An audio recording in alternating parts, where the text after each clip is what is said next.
Սիրիական պատերազմից 5 տարի անց հալեպահայ Բաբայանների ընտանիքը լքեց Հալեպը, ճանապարհ բռնելով դեպի հայրենիք։ Առաջին անգամ ոտք դնելով Հայաստան, Զվարթնոց օդանավակայանում Նորմա Բաբայանը պատմում էր, թե ավերակների վերածված երբեմնի հարուստ ու բարգավաճ Հալեպում գրեթե մարդ չի մնացել։ Այո, Հալեպը շատ մարդ չի մնաց եւ գփախին գոր, այսինքն բոլորնալ։ Ճամպրուկները հավաքելու որոշումը ընտանիքը կայացրեց այն ժամանակ, երբ ամիսներ առաջ հրթիռակոծության հետևանքով այրվեց հարևան շենքը, 4 հայ զոհվեց։ Ձեր տունը որ թաղամասում է։ Զվարթնոց եկեղեցինքովը։ Ինչ վիճակ է, քանդված է, քանդված։ Այո, անշուշտ։ Վստահ որ ամենտեղ։ Միան հոն չէ, ամենտեղ։ Տունը կանգուն է ձեր, թե քանդվել է, կիսաքանդ է։ Կես ու կես։ Քանդված է, այո։ Վարավ Մերկովի շենքը վարեցավ նման։ Եվ մեջը 4 հատ մարդ վարեցան։ Հայ։ Այո, հայ եւ մեկ հատ զինվոր։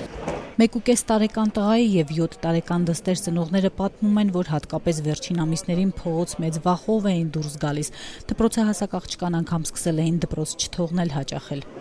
Չէ, ոչ, դպրոց զորով են։ Որով չի, աբահով չէ։ Աբահով չի ադոր համար։ Կտրելով հազարավոր կիլոմետրեր, Բաբայանները դեռևս անորոշության մեջ են, անծանոթ Երևանում պարզ չէ, թե ինչքան կմնան եւ ինչով կզբաղվեն։ Գումար եւս շատ չեն բերել, ասում է ընտանիքի հայրը Հովհաննես Բաբայանը։ Անցած տարիներին նա հրթիռակոծության հետևանքով վիրավորվել է, հիվանդանոց ընկել։ Ոտքես ղանած գերա։ Yani շատ փորձաններ անցանք, այսինքն մնանք տեսանք վերջի անգամ որ արկի սարժել 4 մարդ վարան։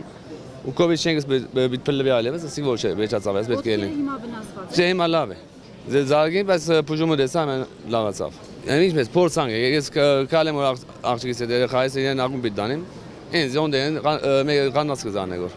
Yani մասնավոր։ Երկաթագործից մինչև արևելյան խոհանոցի վարպետ Հովհաննեսն ինչով ասես չի փորձել զբաղվել ամենօրյա հրթիռակոծվող ու ռմբակոծվող Հալեպում։ Հեռանալու որոշումը դժվարությամբ են կայացրել։ Հալեպում են մնացել նրանց ծնողները, պարզ չէ թե մեկել է երբ կտեսնվեն։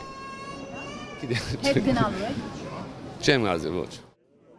Հալեպ հայրենակցական միության շնորհիվ Հայաստան ժամանած Բաբայանների հետ միասին նույն ինքնաթիռով Հայաստան տեղափոխվեց Քուզյանների ընտանիքը։ Նրանց ազգականները վաղուց են լքել Հալեպը, բռնելով կամ հայրենիքի կամ եվրոպական երկրների ճանապարհները։ Երբ հողին հավասարվեց Հակոբ Քուզյանի արհեստանոցը, ընտանիքը եւս որոշեց կողպել դռներն ու լքել հայրենի քաղաքը։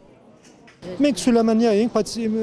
արհեստանոցը Սրամուսեի շրջանն էր, որ վերջին ադեմներ շատ տակնու վրա եղած էր։ Չէ, մեր դունը փնված, բայց ուրիշներն դունը շատ քանթված է, շատ մանավանդալած վերջին 2-3 օրերը լետելեսեցիկ անշուշտ քիմիական ալ զարգած էին, չեմ գիտեր։ Շատ ժողովրդին վիճակը շատ վատ է հոն։ Երկու տղաներից մեկը դպրոց, մյուսը համալսարան էր հաճախում։ Վերջին ամիսներին սակայն տնից հազվադեպ էին դուրս գալիս։ Երախամ ունեմ, որ համալսարանական եղավ արդեն Այդ գոմենա շատ կնետեն, որ շատ դժվար վիճակ էր։ Ամեն օր գղրգենք համալսարան, բայց երկենից սիրդենից վրան էր, որ ինչ պիտի լա չենք գիտեր։ 14-ամյա Հրակ Քուզյանը Հալեպի մասին արդեն անցյալով է խոսում, ստիպված էր հեռանալ ընկերներից ու թեև կարոտին շարունակել կյանքը դեռևս իրենց համառոտ արհայրենիքում։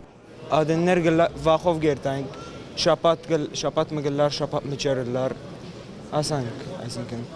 Ամեն մարդ գարոտնայր ծննդավայրու բան Սիկեն ստիված գարոտնանք, բայց հոսա մեր հայրենիքն է։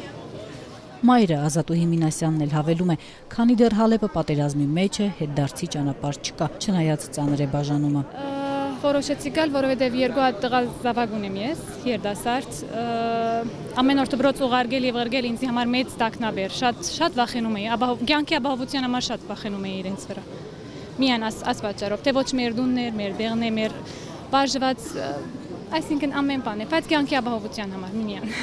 Եթե որ օրին մեկը լավանա, ինչու՞ չէ մեկը իր դունը դեղը, իր ծննդավայրը, իր Սփյուռքի նախարարության տվյալներով անցած մեկ ամսում Սիրիայից Հայաստան է եկել մոտ 70 սիրիահայ։ Ընդհանուր առմամբ այս տարի Հայաստան է տեղափոխվել 500 սիրիահայ։ Պաշտոնական տվյալներով անցած 5 տարիներին Հայաստան է տեղափոխվել 20,000 սիրիահայ, ամբողջ Սիրիայում շարունակում է մնալ 14,000 հայ, նրանց կեսը Հալեպում։